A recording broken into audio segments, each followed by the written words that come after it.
Hello champions, क्या हाल चाल भाई? बहुत बढ़िया। मोटिवेटेड हो गए आज तो बढ़िया मोटिवेशन मिल गया, तुम लोग को डोज मिल गया है।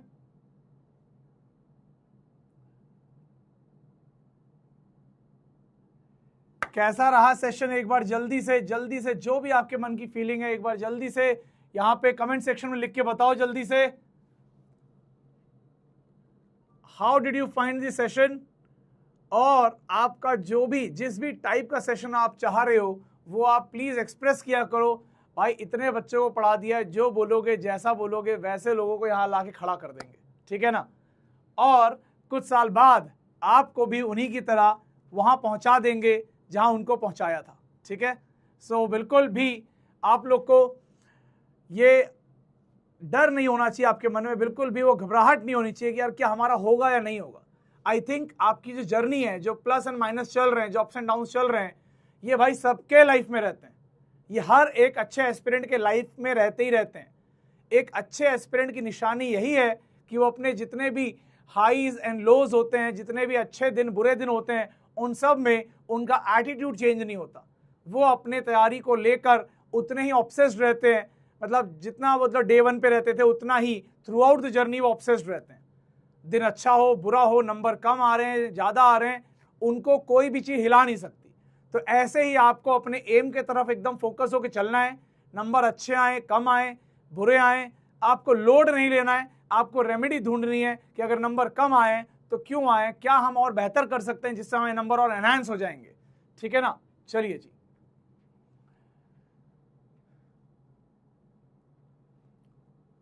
आज आवाज कम आ रही है यार, एक बार चेक करना भाई, आवाज कम आ रही है। ये आज लाल हो भी नहीं रहा, कुछ तो देखो इसका क्या है।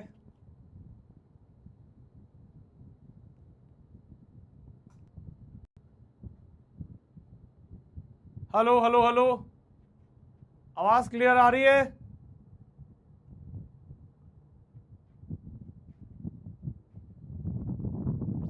बेटा जो स्टूडेंट अभी आई थी उसका डमी नहीं था, उसका इंटीग्रेटेड था। स्कूल के साथ ही आईआईटी की तैयारी करवाते थे, वो इंटीग्रेटेड प्रोग्राम था, ठीक है ना? खैर ऐसे कई बच्चे हैं जो बिना मतलब इंटीग्रेटेड प्रोग्राम के बिना डमी लिए रेगुलर स्कूलिंग के साथ भी मतलब double digit single digit rank निकालते हैं। So it's not about school, it's about the temperament that you carry, ठीक है ना? चलिए, आवाज कम आ रही है तो एक काम करता हूं, इसको यहीं लगा लेता हूं। अब ठीक आ रही है? अब ठीक आ रही है भाई?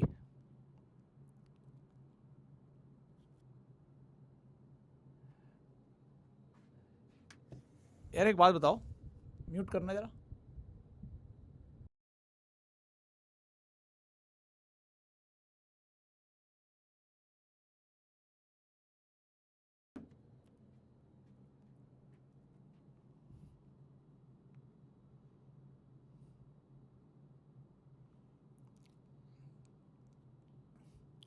चलिए भाई चलिए, अब मुझे लग रहा है कि आवाज सब क्लियर है, इसको मैं लगा लेता हूं। सारी आवाज क्लियर है, यहाँ पे सौरभ भाई ने सब बढ़िया सेट कर दिया है, कोई दिक्कत नहीं है। तो आज की क्लास हम चालू करते हैं भाई। चलिए, लास्ट क्लास में एक क्वेश्चन के ऊपर डिस्कशन हो रहा था। लास्ट क्लास में हमने ये क्वेश्चन किया था, ठीक है ना? इसमें एक चीज जो मुझे बाद में रियलाइज हुई कि distance travelled by the ball up to that instant, ये वाला पार्ट रह गया था। इसको मैं पूरा सॉल्व नहीं कर रहा हूं, आपको हिंट दे दे रहा हूं, आपको क्या करना है आपको पता चल जाएगा, ठीक है ना? देखिएगा। तो जब एक्चुअल डिस्टेंस ट्रैवल करने की बात आ रही है, यानी कि ये मान लेते हैं लिफ्ट है जिसमें बॉल को ऊपर फेंका गया था, दिस इज दैट लिफ्ट जिसमें बॉल को ऊपर फेंका गया था, ठीक है ना? अपवर्ड एक्सेलरेशन सारी चीजें हैं। अब इस बॉल के अंदर, अब इस बॉल को जिससे पहले ऊपर फेंका गया था, तो मैंने आपको बताया था कि ये ऊपर जा रहा है और जब ये हाइट पे पहुंच के लौटेगा तब तक लिफ्ट ऊपर जा चुकी होगी, और ये बॉल यहीं कहीं आके, ये लिफ्ट को भी पूरा बना देता हूं एक बार, ये लिफ्ट ऊपर जा चुकी होगी और ये बॉल जो है वो यहीं कहीं रुक जाएगी। अगर आप इसको लिफ्ट के फ्रेम में ऑब्जर्व करोगे, अगर आप इसको लिफ्ट के फ्रेम में ऑब्जर्व करोगे तो आपको एक्चुअल डिस्टेंस ट्रैवल्ड नहीं मिलेगा। जब हम बात करते हैं एक्चुअल डिस्टेंस ट्रैवल्ड की, तो हमें ध्यान रखना चाहिए कि we should work with respect to the ground, we should work with respect to those frame जो अर्थ के रिस्पेक्ट में कांस्टेंट वेलोसिटी से चल रहे हैं, या फिर ऐसा कहना चाहिए इनर्शियल फ्रेम। मैं बात करूंगा इनर्शियल नॉन इनर्शियल फ्रेम की न्यूटन्स लॉज ऑफ मोशन के अंदर काफी डिटेल में। अभी के लिए इतना जान लो कि उन सारे फ्रेम जो अर्थ के रिस्पेक्ट में स्टेशनरी हैं या कांस्टेंट वेलोसिटी से चल रहे हैं वो हमारे इनर्शियल फ्रेम होते हैं, और जो किसी एक्सेलरेशन से चल रहे हैं विद रिस्पेक्ट टू ग्राउंड वो नॉन इनर्शियल फ्रेम होते हैं।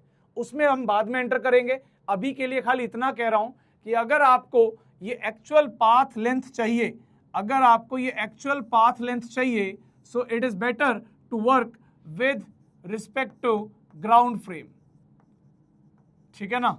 आप ग्राउंड फ्रेम में क्या करेंगे, आप ग्राउंड फ्रेम में इसकी वेलोसिटी लिखेंगे, जो भी ऊपर की तरफ वेलोसिटी है, ग्राउंड फ्रेम में इसके ऊपर नीचे की तरफ एक्सेलरेशन लिखेंगे, और टाइम ऑफ फ्लाइट ये आप किसी भी फ्रेम से निकाल लीजिए, किसी भी फ्रेम।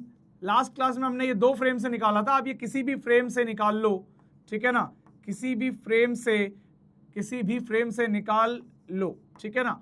उसके बाद क्या करेंगे, सिंपल डिस्प्लेस, आपको डिस्टेंस निकालना है, तो ये टॉप हाइट कब कितना होता है यहां से यहां तक का distance, what is this height, what will be this height, so this height will be equal to v square by 2g। ये हाइट आपके पास आ जाएगी, और इस हाइट को ट्रैवल करने में जो टाइम लगेगा वो आप निकाल लो t1, और रिमेनिंग टाइम जो होगा that will be t minus t1। और उतने टाइम के लिए इस बॉल को क्या कर दो, फ्री फॉल करा दो, और अगला मतलब यहां से यहां तक तो h चला, इसको मैं s बोल देता हूं। So you can write s is equal to half g t minus t1 whole square. इस तरीके से आपको डिस्टेंस ट्रैवल्ड मिल जाएगा कि एक्चुअली उसने कितना पाथ कवर किया है। कभी भी आपको distance travelled directly equation s is equal to u t plus half a t square use करके नहीं मिलेगा। वो डिस्प्लेसमेंट देता है, डिस्टेंस नहीं देता है। डिस्टेंस के लिए आपको मैंने पहले भी बताया है, आपको 2 टुकड़ों में करना पड़ेगा। जहां से मोशन हुआ और जहां पे टर्निंग हुई वहां तक एक फ्लो में आप कर सकते हो, जहां टर्निंग हुई उसके बाद आपको अलग से काउंटिंग करनी पड़ेगी। तो इसको 2 हिस्से में काउंट कर लो। ऊपर जाने की हाइट h करके उसका फॉर्मूला ये लगा लो, h मिल जाएगा। और मान लेते हैं ऊपर जाने तक का टाइम अगर मैंने t1 निकाला है, this is time of ascent, time of ascent अगर आपको पता चल गया है तो टोटल टाइम जो आपको पता चला था t, उसमें से टाइम ऑफ असेंट हटा दो तो यहां से यहां तक आने का टाइम आ जाएगा, और टॉप पॉइंट पे वेलोसिटी जो होती है वो होती है 0। तो आप क्या कर सकते हो, s is equal to half g t square से उसका डिस्प्लेसमेंट निकाल सकते हो, and add these 2 distance and then you will get the total distance. क्या ये बात क्लियर है?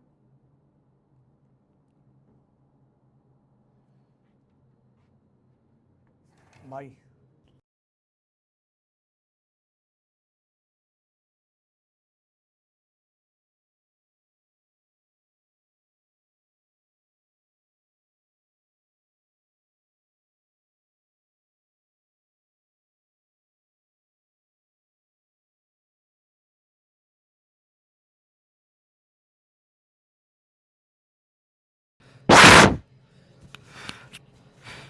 हेलो हेलो हेलो हेलो, अभी आवाज क्लियरली आ रही है?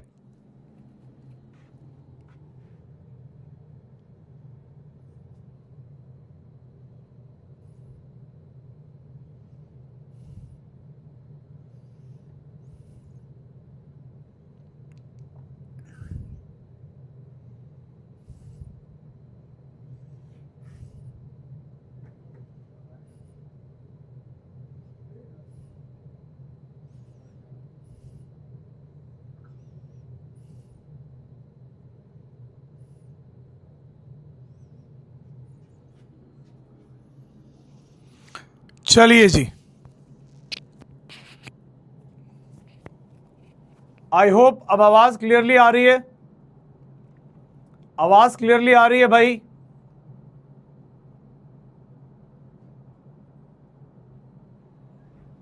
चलिए जी, अगला क्वेश्चन लेते हैं, अगला क्वेश्चन लेते हैं. So let us make one lift. Let us make one lift here. This is a lift. ठीक है, ये लिफ्ट ऊपर जा रही है, ये लिफ्ट ऊपर जा रही है with acceleration of 2 metre per second square, और हाल फिलहाल में at this instant it has got speed, it has got speed. इसकी वेलोसिटी जो है, वेलोसिटी ऑफ लिफ्ट जो है at this instant, that is 6 metre per second ऊपर की ओर, 6 मीटर पर सेकेंड ऊपर की ओर. ठीक है ना. So there is a particle inside the lift and that was projected with speed 12 meter per second with respect to lift, angle 30 degree, angle 30 degree. ठीक है. So the question is first time of flight, time of flight बताना है. Second horizontal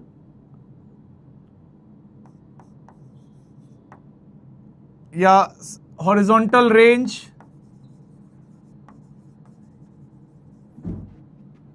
with respect to lift. Third, displacement of the particle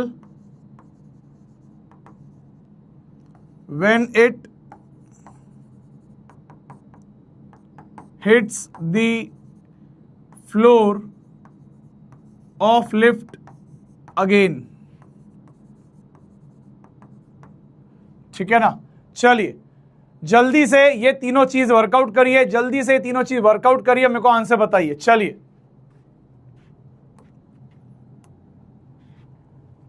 so quickly work out all these things and tell me.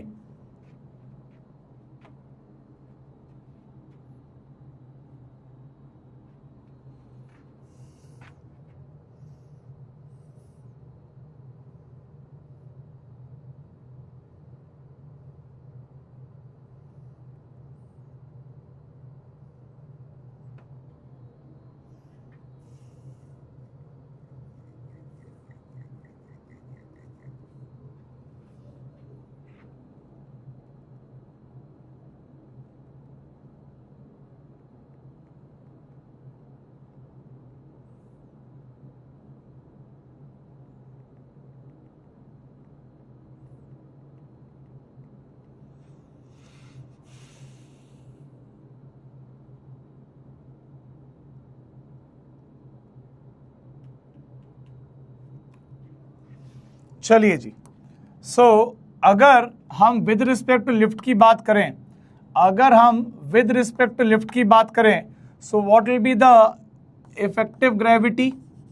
Effective gravity, ऊपर की तरफ acceleration था, नीचे की तरफ जी था, जब इसको रोकेंगे तो एक्सेलरेशन नीचे लगेगा. So net acceleration will be g plus a in downward direction. ठीक है ना.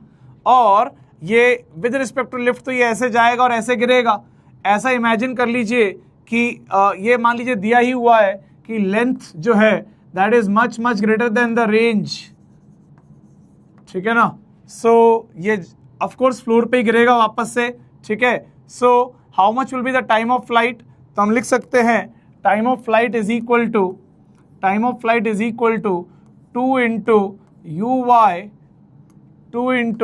Y divide by a y. ठीक है ना. That will be 2 into 6 divide by 10 plus 2. ठीक है. So that will be 1 second. That will be 1 second. So answer क्या आ जाएगा? 1 सेकेंड आ जाएगा टाइम ऑफ फ्लाइट. सर ये यू वाई कैसे निकला? देखो विद रिस्पेक्ट टू लिफ्ट इसकी वेलोसिटी क्या दी थी? 12 मीटर पर सेकेंड दी थी. तो अगर ये एंगल थीटा 30 डिग्री था तो यहाँ पे वर्टिकल वेलोसिटी क्या आ जाएगी? 12 sin 30 यानी कि 6 मीटर पर सेकेंड. और हॉरिजॉन्टल क्या आ जाएगी? 6√3 मीटर पर सेकेंड. ठीक है ना. Is that clear? पहला आंसर है 1 सेकेंड. पहला आंसर है 1 second. 1 second is the right answer. How many of you got that? Time of flight पहला आंसर जो आएगा that will be 2 into u y by a y. ये यहाँ पे 10+2 क्यों लिखा है?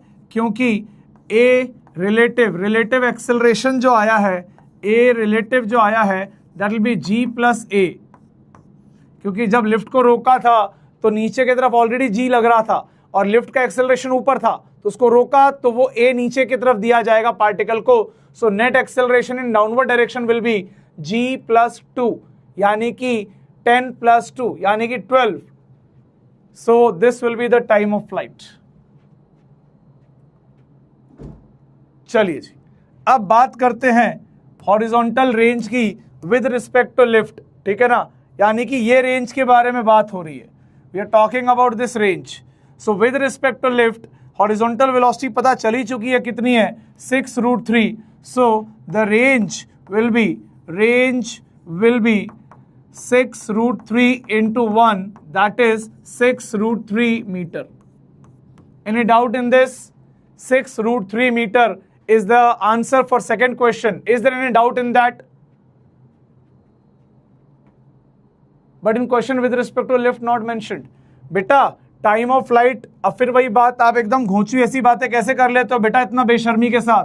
टाइम ऑफ फ्लाइट आप किसी भी फ्रेम से निकालो सेम निकलती है, किसी भी फ्रेम में सेम निकलती है, सेम आती है। तो लिफ्ट, अब आपको कल मैंने यही बताया था कि टाइम ऑफ फ्लाइट निकालना it will be easier from lift frame, क्योंकि उसमें पूरा प्रोजेक्टाइल हमें दिखेगा होता हुआ। अगर हम ग्राउंड फ्रेम में करेंगे तो ये पूरा प्रोजेक्टाइल नहीं दिखेगा, ठीक है ना। क्यों नहीं दिखेगा? क्योंकि अगर हम ग्राउंड फ्रेम में करेंगे तो जब पार्टिकल को फेंका गया था तो उस समय पार्टिकल ऊपर जाएगा, बट सेम टाइम पे लिफ्ट भी ऊपर जाएगी, तो ये किसी पोजीशन पे ये लिफ्ट से टकरा जाएगा एंड ये वाला सिनेरियो बनेगा ग्राउंड फ्रेम से। This kind of diagram will come from the ground frame. That is why ground frame में करना थोड़ा सा ज्यादा वर्किंग हो जाएगी, इसीलिए अवॉइड करना चाहिए ग्राउंड फ्रेम से करना ऐसे केस में।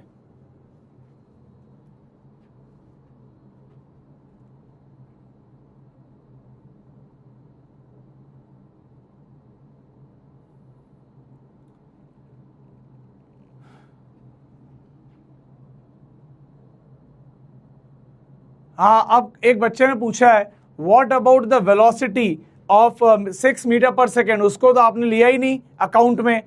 अगर मैं आपको बताऊं, आपको मैंने ऑलरेडी क्वेश्चन के अंदर लिखा था कि ये जो 12 मीटर पर सेकेंड है ये विद रिस्पेक्ट टू लिफ्ट है, तो ऑटोमेटिकली ये 12 जो है वो विद रिस्पेक्ट टू लिफ्ट है, इसमें और कोई एडिशन करने की जरूरत नहीं है, बल्कि आपको वहां पे ऐड करना पड़ेगा जब आप विद रिस्पेक्ट टू ग्राउंड करने जाओगे। आपको दिखा देता हूं मैं। सो if I go and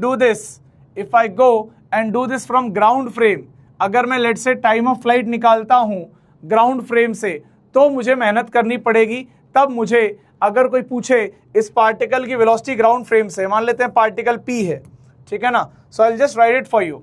so from ground frame particle की वेलोसिटी क्या होगी, ध्यान से देखिएगा। सो ये रही 12 लिफ्ट के फ्रेम में, ये रही 30, सो ये रहा आपका 6√3 लिफ्ट के फ्रेम में, ये रहा 6 मीटर पर सेकेंड लिफ्ट के फ्रेम में।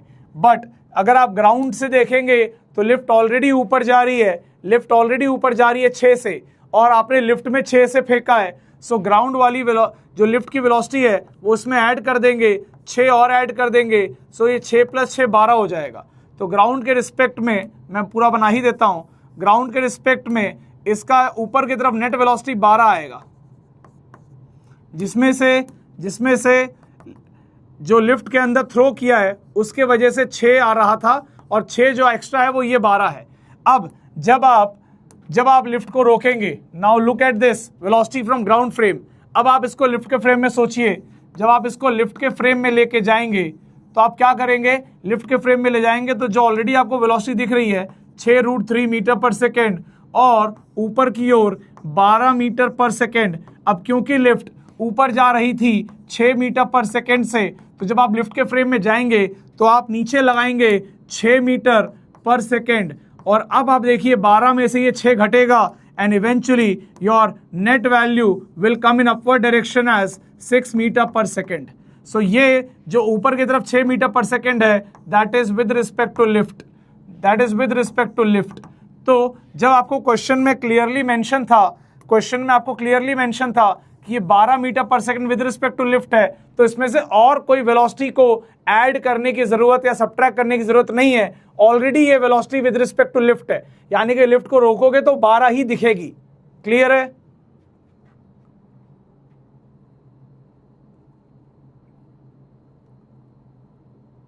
अब एक कह रहा है फिर एक्सेलरेशन क्यों लिया? क्योंकि एक्सेलरेशन में तो कहीं लिखा ही नहीं है कि acceleration will be with respect to lift आपको दिया हो। क्या मैंने आपको acceleration with respect to lift दिया? अगर मैं आपको acceleration with respect to lift दे देता जी, तो आप जी ही इस्तेमाल करते, लेकिन आपको मैंने acceleration with respect to lift नहीं दिया है। सो आपको जो एक्सेलरेशन पता था वो ग्राउंड फ्रेम से पता था, तो अगर लिफ्ट ऊपर जा रही है 2 से, लिफ्ट को रोकोगे तो एक्सेलरेशन नीचे की ओर हो जाएगा g+2 यानी कि 12।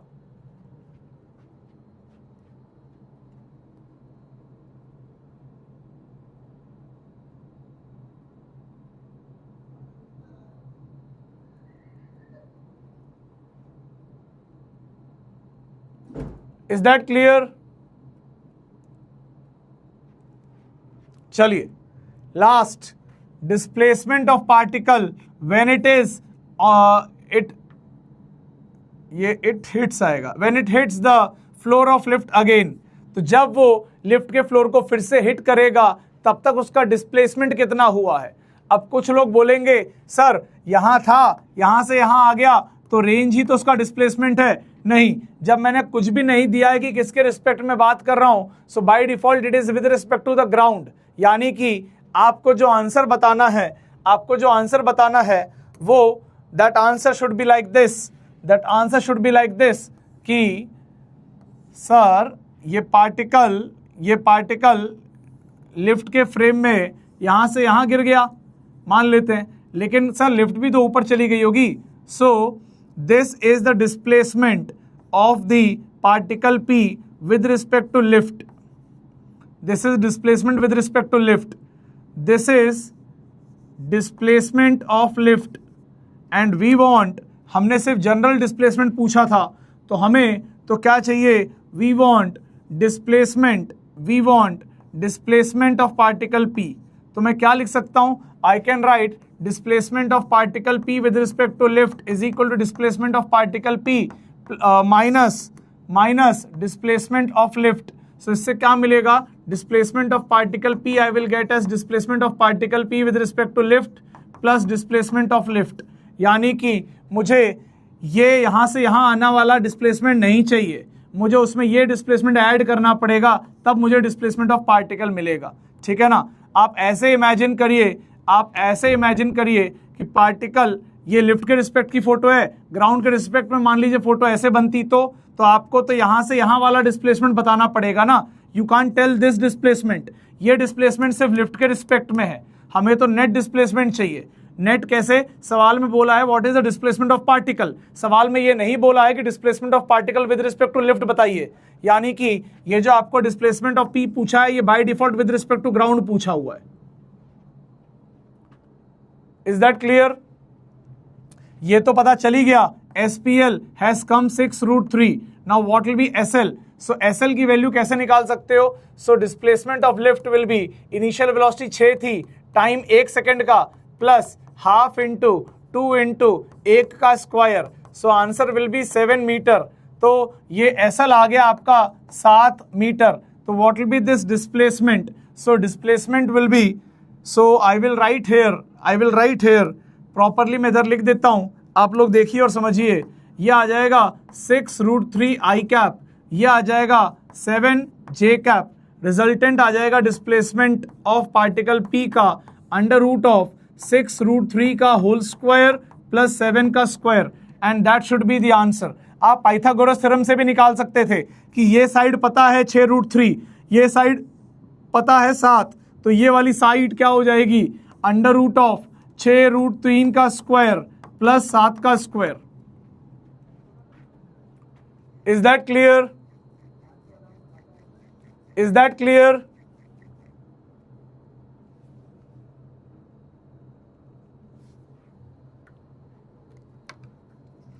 ग्राउंड फ्रेम में वेलोसिटी 0 नहीं होगी, ग्राउंड फ्रेम में वेलोसिटी 12 होगी, तभी वो लिफ्ट के फ्रेम में ऊपर की ओर 6 आएगी।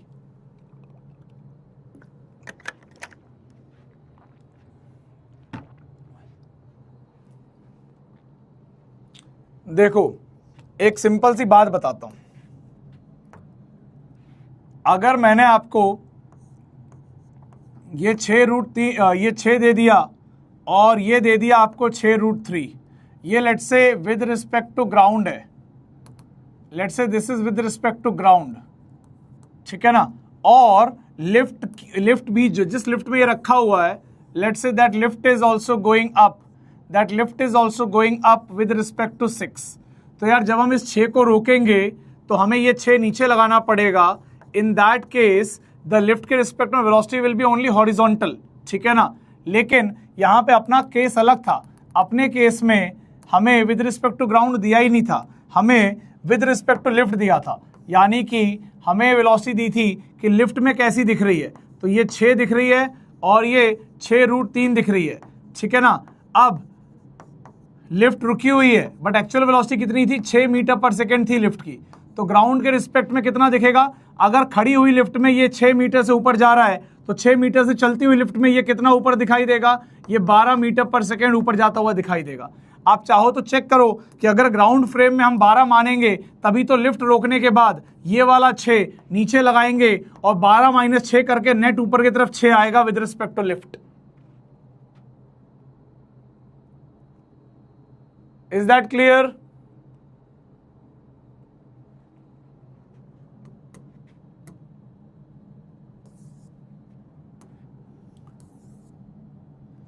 खैर सारी बातें क्लियर ही हो चुकी हैं, इसको हटा देता हूं मैं। आगे बढ़ते let us take another question. चलिए ये क्वेश्चन करिए जल्दी भाई, let us do this question quickly, attempt this question.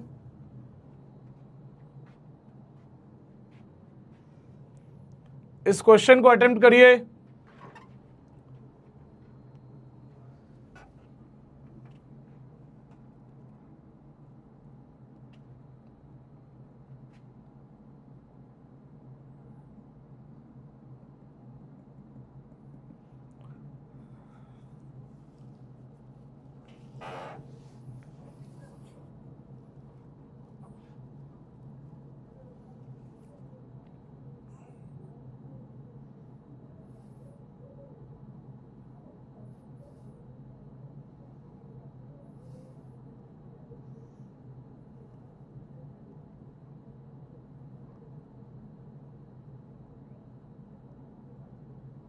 अरे बोगी मतलब ये होता है भाई, ट्रेन जानते हो, ट्रेन जब ट्रेन देखे हो तो ट्रेन के अंदर ऐसे कोच लगे रहते हैं, ये कोच को ही बोगी कहते हैं भाई, ये कोच को ही बोगी कहते हैं, ठीक है ना।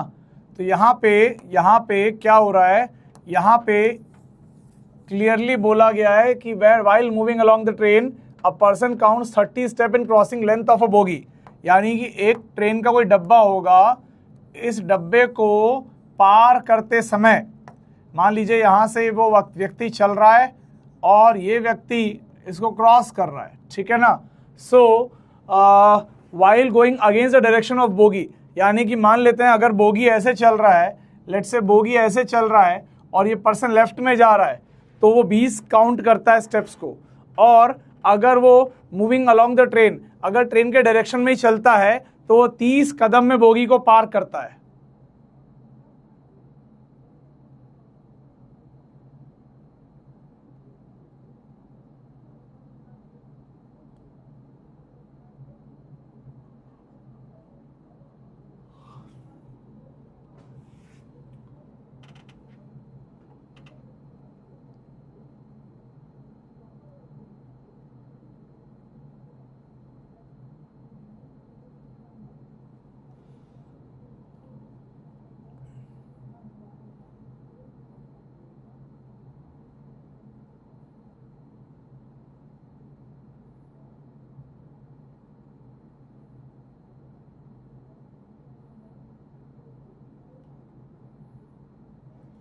थ्री मोर क्लासेस, 3 क्लास और ये चैप्टर खत्म हो जाएगा, मतलब आपका रिलेटिव भी खत्म हो जाएगा। 3 मोर क्लासेस।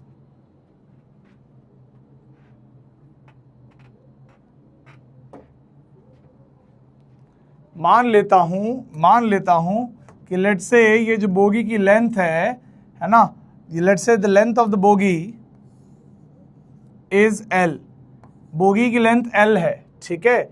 और मान लेते हैं बोगी की जो स्पीड है that is let's say U, ठीक है। और इस पर्सन की स्पीड जो है लेट्स से इज V, और V की तो वैल्यू हमें पता है, V इज इक्वल टू क्या लिखा हुआ है, take the speed of man as 10 metre per minute and 1 step is equal to 1 metre, ठीक है। सो आदमी की स्पीड क्या है, 10 metre per second per minute है। So v is equal to 10 metre per minute, ठीक है भाई। ये आदमी का स्पीड है लेट्स से 10 मीटर पर मिनट, और हर एक मीटर जो है वो हर एक स्टेप के बराबर है, ठीक है। चलिए अब यानी कि बहुत ध्यान से मेरी बात सुनिएगा। तो अब क्या हो रहा है कि जब ये पर्सन, अभी तो ये अगेंस्ट में चल रहा है, अगेंस्ट में चल रहा है तो ये कितने स्टेप काउंट कर रहा है, 20 स्टेप काउंट कर रहा है। यानी कि अगर टाइम देखा जाए so what will be the time.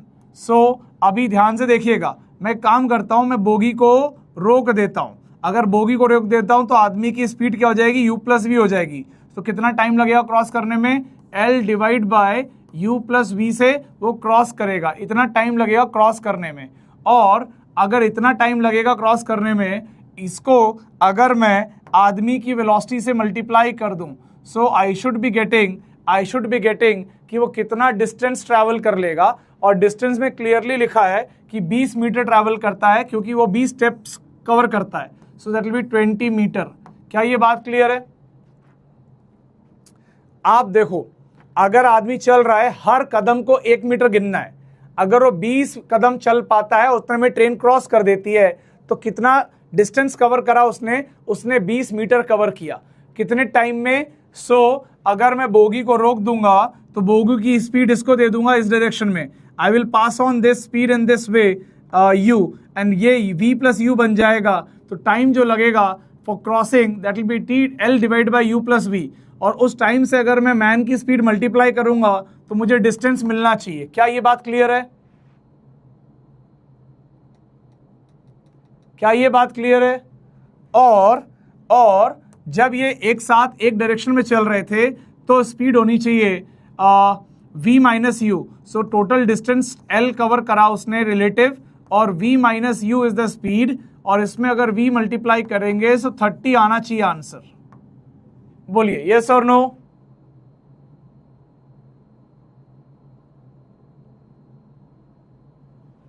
सोच के देखो ना, अगर ये व्यक्ति ट्रेन के डायरेक्शन में ही चल रहा है तो कितने टाइम में बोगी क्रॉस करेगा। तो ट्रेन के डायरेक्शन में v से चल रहा है, तो ट्रेन को रोकोगे तो इसको u दोगे पीछे की ओर, तो उसकी नेट स्पीड क्या आएगी, v माइनस यू आएगी आगे की ओर। और कितना टाइम लगेगा L कवर करने में, L divide by v minus you time लगेगा। ये हो गया आपका टाइम, और उस टाइम को अगर आप आदमी की रफ्तार से मल्टीप्लाई करोगे तो आदमी का डिस्टेंस आ जाएगा। क्लियरली बोला गया है कि वो 30 कदम चलता है टू क्रॉस इट। सो 30 कदम का मतलब होता है 30 मीटर, क्योंकि एक कदम is equal to 1 metre.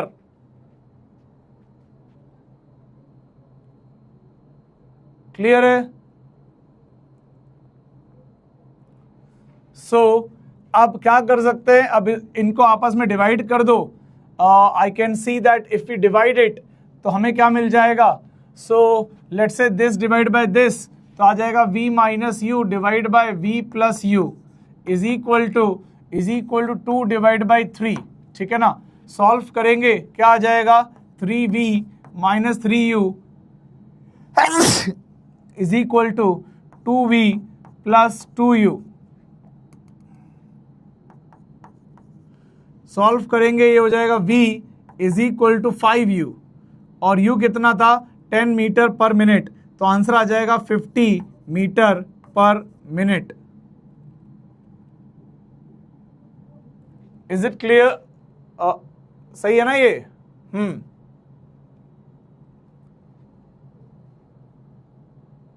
Is it clear?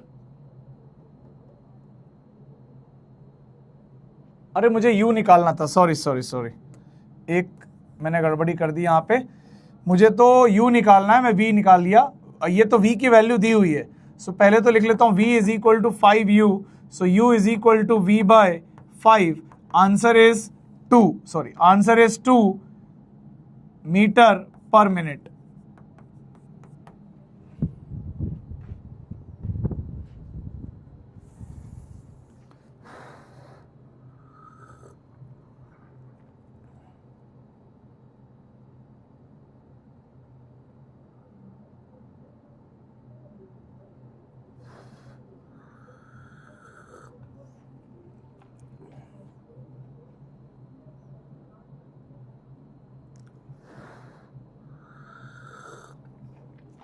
कोई बात नहीं, अब आपने सबने सही देख लिया है, कोई प्रॉब्लम नहीं है। So you got the you. एक बार यू आ गया तो आप इनमें से किसी में भी यू डाल के एल का वैल्यू निकाल लीजिए। ये यू को आप इनमें से किसी में भी डाल दीजिए तो आपका एल का वैल्यू आ जाएगा। लेट्स से मैं इस वाले में डालता हूं। So L into 10 metre per minute. खैर यूनिट लिखने की जरूरत नहीं, दोनों की यूनिट सेम ही है। तो ये ऊपर आ गया 10 और नीचे आ गया 10 माइनस यू यानी कि 8 इज इक्वल टू 30। ये कितना आ जाएगा भाई? ये आ जाएगा L is equal to 30 into 4 divide by 5। ये आ जाएगा 6 से कटेगा। L is equal to 24 metre. तो बोगी की लेंथ आ गई 24 मीटर। बोगी की लेंथ आ गई 24 मीटर।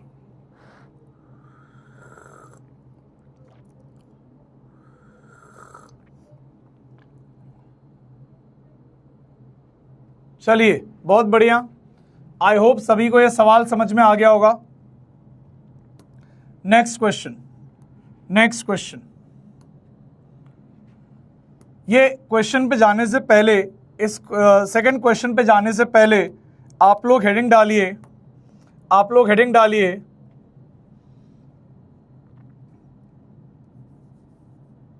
River man problem. इसको कई बार रिवर बोट प्रॉब्लम भी कहते हैं। इसको कई जगह रिवर स्विमर प्रॉब्लम भी कहते हैं। नाम चाहे जो रख लो। आदमी को तैराओगे तो रिवर मैन, नाव को तैराओगे तो रिवर बोट, स्विमर को तैराओगे तो रिवर स्विमर। जो नाम रखना रख लो। खेल क्या है? अब बात करेंगे नदी में। नदी चलेगी, आदमी तैरेगा और वो सारा डिस्कशन हम करने वाले हैं इसके अंदर। पहले जैसे कि अभी तक जो भी मैं रिलेटिव पढ़ा रहा था that was all in one dimension, ठीक है ना। खाली रेयरली मैंने वो एक हल्का सा प्रोजेक्टाइल वाली थोड़ी सी बात करी, that was in 2 dimension. But उसके अंदर भी मेजरली वो एक डायरेक्शन में ही चल रहा था, खाली एक डायरेक्शन की वेलोसिटी पे रिलेटिव लगाया गया। सो अभी तक हमने 1D रिलेटिव पे बात करी है। अभी भी हम रिवर बोट में एंटर कर रहे हैं और हम 1D रिलेटिव पे ही बात करेंगे।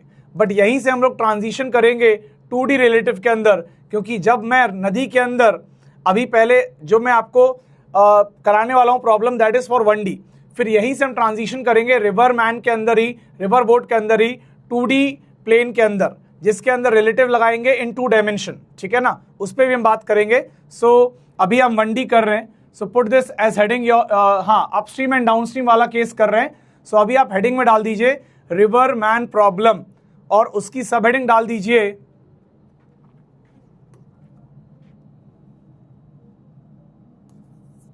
इन 1 डायमेंशन, ठीक है ना। जब 2 डायमेंशन वाले पे काम करेंगे तो वहां पे फिर से हेडिंग डलवाऊंगा और वहां लिखेंगे आगे इन 2D।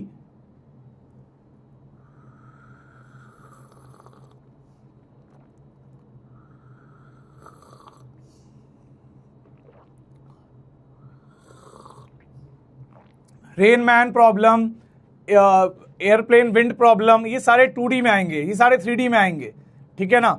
सो अभी हम 1D कर रहे हैं। 1D की शुरुआत हो रही है यहां से, मतलब सॉरी स्लोली 2D की शुरुआत होगी यहां से। लास्ट केस है हमारा 1D का। इस 1D वाले केस को करो, फिर मैं 2D में लेके चलता हूं।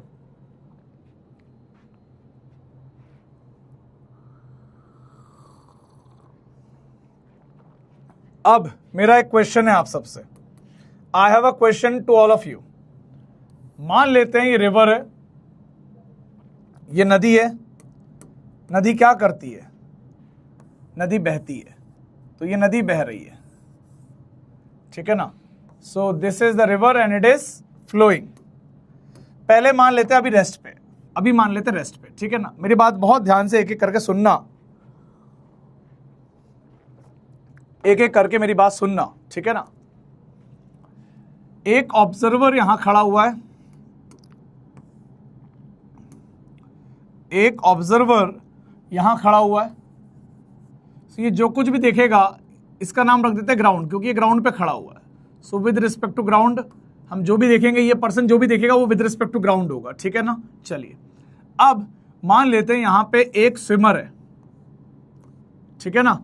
अब ये स्विमर क्या है, मान लेते हैं अभी ये इसकी खुद की कैपेसिटी है किसी स्पीड लेट्स से v से चलने की। ये इसकी खुद की कैपेसिटी है क्या, v से चलने की। ये कितने से स्विम कर सकता है, ये v स्पीड से स्विम कर सकता है ना। अभी मान लेते हैं यहां पे let's say this is at rest. अगर ये रिवर अभी नहीं फ्लो कर रही है तो ये जो स्विमर है, ये जो स्विमर आपको यहां दिखाया, ये स्विमर कितने से चल रहा है, v से चल रहा है, ठीक है।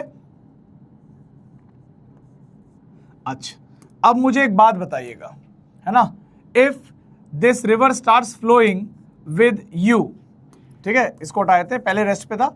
अगर ये नदी इस डायरेक्शन में यू से फ्लो करने लग जाए तो आप मुझे बताइए इस बंदे की नेट स्पीड इसको क्या दिखेगी, ग्राउंड पे खड़े हुए ऑब्जर्वर को इसकी नेट स्पीड क्या दिखेगी, बताइए। Tell me what will be the net speed seen by the person on the ground, क्या दिखेगी। क्या आप सब लोग एग्री करते हैं कि अगर नदी रुकी हुई होती तो ये आगे v से जाता, क्योंकि अब नदी भी आगे u से जा रही है तो ये आदमी v प्लस u से आगे जाता हुआ दिखाई देगा। क्लियर है, वेरी गुड। सो इसे कहेंगे डाउनस्ट्रीम। डाउनस्ट्रीम मतलब नदी के डायरेक्शन में, फ्लो के डायरेक्शन में क्या स्पीड रहेगी, डाउनस्ट्रीम वेलोसिटी। क्लियर है। चलिए अगर अब यही व्यक्ति अगर नदी के ऑपोजिट डायरेक्शन में मान लेते हैं तैरता है v स्पीड से, सो ये आगे कितनी स्पीड से जाता हुआ दिखाई देगा, with what speed he will be observed bye the person on the ground in this direction. तो क्या हम v माइनस यू लिख सकते हैं। सो this is upstream velocity, this is upstream velocity, ठीक है। यहां पे मैं 3 टर्म को इंट्रोड्यूस कर रहा हूं। एक है आपका V R, that is velocity of river, या स्मॉल भी लिख लेता हूं, वी आर। एक है आपका वी मैन बोल दो, ठीक है, और एक है velocity of man with respect to river. ये 3 चीजें, ठीक है ना। अच्छा जी, अब हम 1D में खेल रहे हैं तो प्लस और माइनस डायरेक्शन से काम हो जाएगा हमारा, ठीक है ना। So let us consider this direction to be positive, या फिर इसको प्लस एक्स एक्सिस मान लो, इसको नेगेटिव एक्स एक्सिस मान लो। तो velocity of river is what, clearly plus you. क्या बात सबको समझ में आती है, क्या ये बात सबको समझ में आती है। Now what will be the velocity of man. Velocity of man जब कुछ भी नहीं बोला गया, that is with respect to ground, by default सब विद रिस्पेक्ट टू ग्राउंड ही हो रहा है। So velocity of man with respect to ground, let's say मैं ये अभी जो यहां लिख रहा हूं, I will do one thing, मैं पहले 2 कॉलम बना देता हूं। I want to write down for upstream separately and I want to write down for downstream separately, ठीक है। सो वेलोसिटी ऑफ रिवर तो दोनों में ही कॉमन है,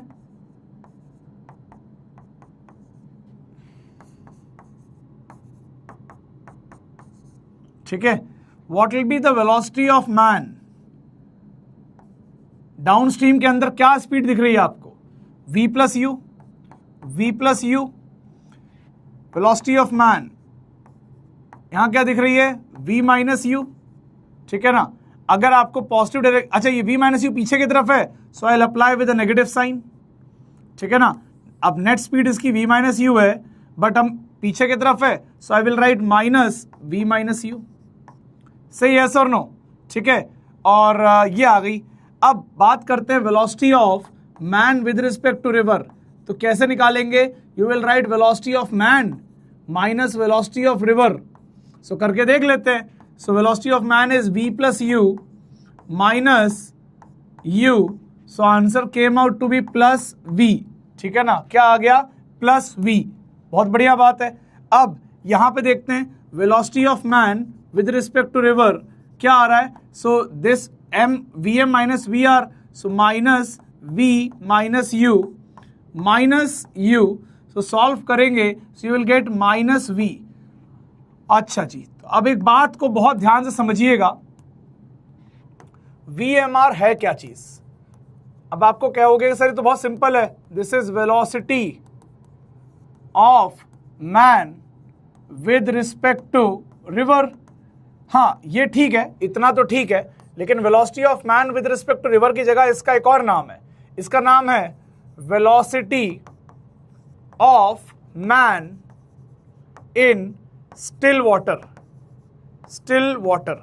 अब यहीं पे बहुत बच्चे कंफ्यूज होते हैं, जब यहां पे ये बात लिखी जाती है कि velocity of man in still water, तो बोलते हैं सर ये तो विद रिस्पेक्ट टू ग्राउंड नहीं होगा, अगर पानी रुका हुआ होगा और आदमी चलेगा तो क्या वो विद रिस्पेक्ट टू ग्राउंड नहीं होगा।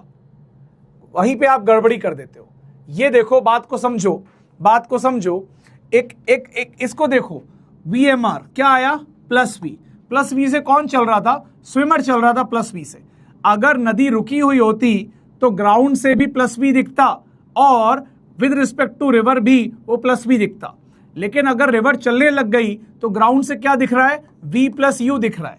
लेकिन अगर यहाँ पे नदी पे कोई लेट से एक मछली है, वो इसको देखेगी तो अब इसकी नेट स्पीड कितनी हो गई है, v प्लस यू, और मछली की स्पीड कितनी होगी, सिर्फ जो नदी की स्पीड है लेट से वो होगी। तो जब ये मछली देखेगी इस वाले स्विमर को, उसको क्या दिखाई देगा, उसको सिर्फ v दिखाई देगा। So velocity of man with respect to river is also known as velocity of man in still water. क्या बात समझ में आ रही है?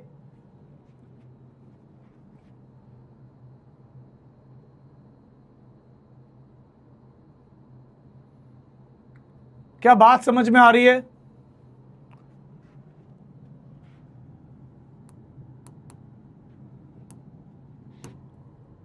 तो आपको एक बात समझनी है, वेलोसिटी ऑफ रिवर तो सिंपल है, this is velocity of river with respect to ground. जब कुछ नहीं लिखा हो तो ground. Velocity of man with respect to ground, velocity of man with respect to river, velocity of man in still water। ये still water वाली बात ना कई लोग को डाइजेस्ट नहीं होती है। एक्चुअली आप इसको ऐसे समझो कि अगर पानी रुका हुआ होता तो जो आदमी की रफ्तार होती विद रिस्पेक्ट टू वाटर हमेशा वही रफ्तार होगी। क्यों? अगर मान लो मेरी कैपेसिटी, मेरी औकात स्विम करने की है लेट से v मीटर पर सेकंड से, अब नदी चलने लग गई तो बाहर वाले को दिख रहा है कि मैं v प्लस यू से चल रहा हूं, बट मेरी खुद की कैपेसिटी कितनी थी, v थी। तो अगर मुझे खाली रुके हुए पानी में छोड़ दिया जाता तो मेरी क्या होती, वेलोसिटी v होती। लेकिन अगर मैं चलती हुई नदी में बात करूं तो नदी के रिस्पेक्ट में मेरी वेलोसिटी कितनी है, v है। वो तो नदी की भी u एडेड है मेरे अंदर, तो बाहर वाले को v प्लस यू दिख रही है, बट मेरी क्षमता कितनी थी, v से चलने की। तो velocity of man with respect to river is only the capacity of the man itself, यानी कि वो खाली पानी में कितना चल पाता ये वो बताता है। That is why VMR is also said as velocity of man in still water.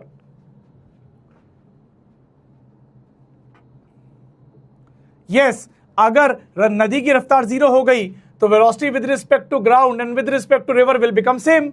यही तो बात मैं भी कह रहा हूं।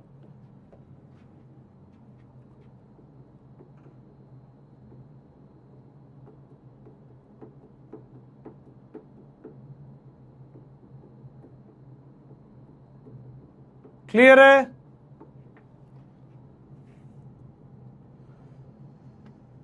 सो जब भी कोई बॉडी नदी के डायरेक्शन में चलती है तो उसकी नेट स्पीड जो ये v प्लस यू होती है, that is with respect to ground, that is with respect to ground, not with respect to river. With respect to river तो हमेशा उसकी v ही रहेगी, चाहे वो किसी भी डायरेक्शन में चला जाए।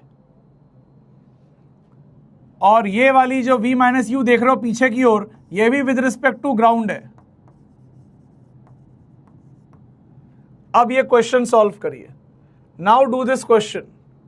Please solve this question now.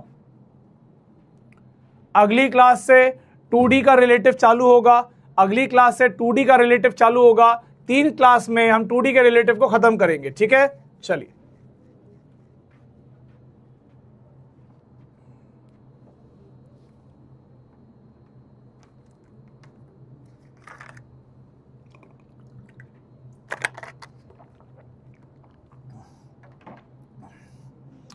बेटा वो तो मैंने डायरेक्शन मान ली थी, आगे वाली पॉजिटिव पीछे वाली नेगेटिव। सो अगर पीछे की तरफ वो 2 मीटर पर सेकेंड से जा रहा है तो मैं वेलोसिटी बोलूंगा -2 मीटर पर सेकेंड। ये वही वाला नेगेटिव है बेटा, डायरेक्शन वाला नेगेटिव है। A person capable of swimming at speed of 6 kmph in still water, यानी कि ये वाली कौन सी वेलोसिटी दे रखी है? ये velocity of person with respect to river दे रखी है। क्या ये बात आपको क्लियर है? क्या ये बात आपको क्लियर है?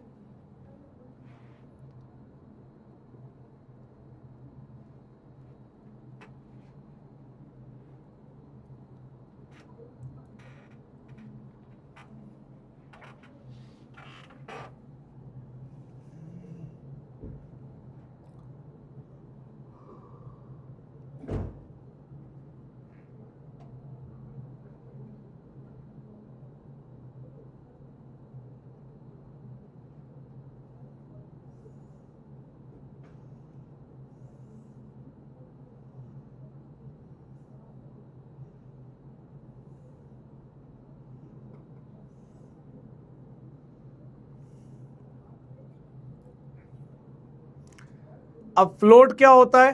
फ्लोट क्या होता है? अब सोच के देखो, एक नदी है, एक नदी है, उस पे मान लो एक तुम्हारा जैसे मान लो एक ट्यूब है, ट्यूब छोड़ दिया जो तैर रहा है ना, उसके पास कोई इंजन नहीं है खुद का कहीं जाने के लिए। अब वो ट्यूब को छोड़ दिया, वो तैर रहा है, उसी ट्यूब को मान लो तुम क्या बोलोगे? फ्लोट बोलोगे। Float is something that is floating, simple as that. वो तैर रहा है, खुद से नहीं तैर रहा, बस अगर पानी छोड़ दोगे तो जिधर बहाव आएगा, जिधर की लहर होगी उसी तरफ वो चला जाएगा, सिंपल, दैट इज फ्लोट। अब ये नदी बह रही है, ठीक है, ये नदी बह रही है, लेट्स से इस डायरेक्शन में, ऐसा एक डायरेक्शन इमेजिन कर लो, नदी बह रही है। अब सवाल क्या बोल रहा है? A person capable of swimming at this velocity in still water crosses a float at t is equal to 0।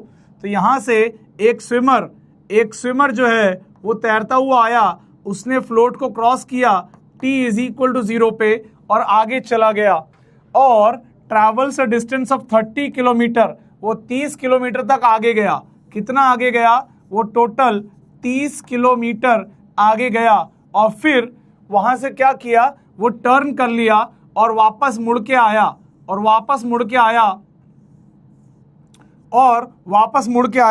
और उसको फ्लोट मिला। ऑफ कोर्स फ्लोट भी आगे चला गया होगा, तो मान लेते हैं फ्लोट यहां पहुंच गया होगा। To meet the float at t is equal to 2 hour, यानी कि जब ये उस फ्लोट से वापस मिला तब 2 घंटे बीत चुके थे। So 2 hour has passed when he met the float. What is the time duration of his downstream motion? वो कितनी देर तक डाउनस्ट्रीम मोशन में था। और उसके बाद can you estimate from the given info the velocity of river? क्या given info से आप रिवर की रफ्तार बता सकते हैं क्या? Can you tell the velocity of river with the given info? चलिए जी बताइए।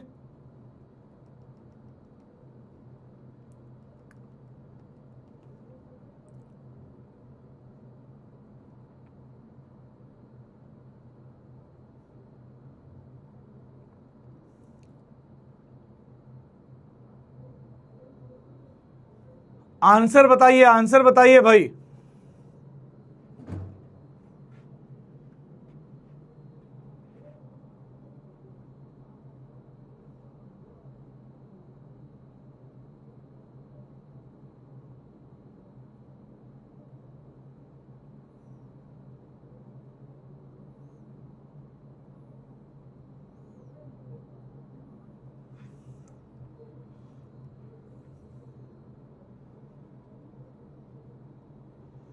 अबे कह रहा है आगे कैसे आएगा पानी?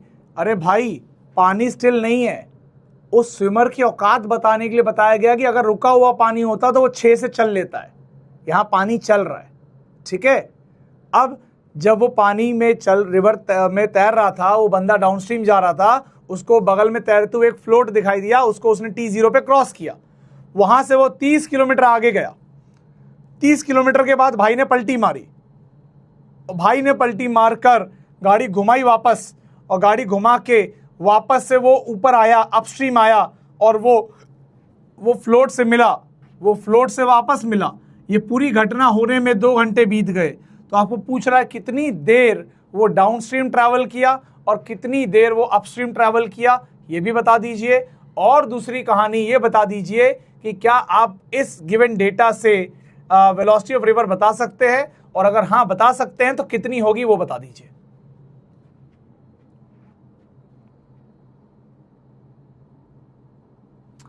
लोग 5 घंटा बोल रहे हैं, 7 घंटा बोल रहे हैं। How is it possible?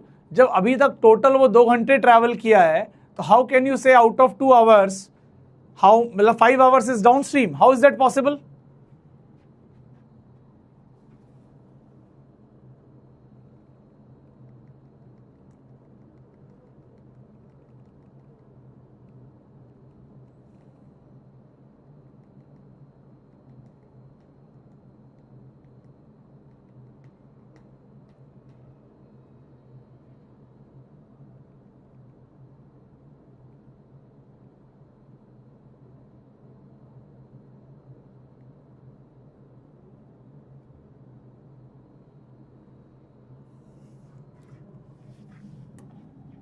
देखिए, अब क्या होता है, जब बच्चे इस क्वेश्चन को अटेम्प्ट करते हैं तो वो ऐसे वो जनरली क्या अटेम्प्ट करते हैं मैं आपको बताता हूँ।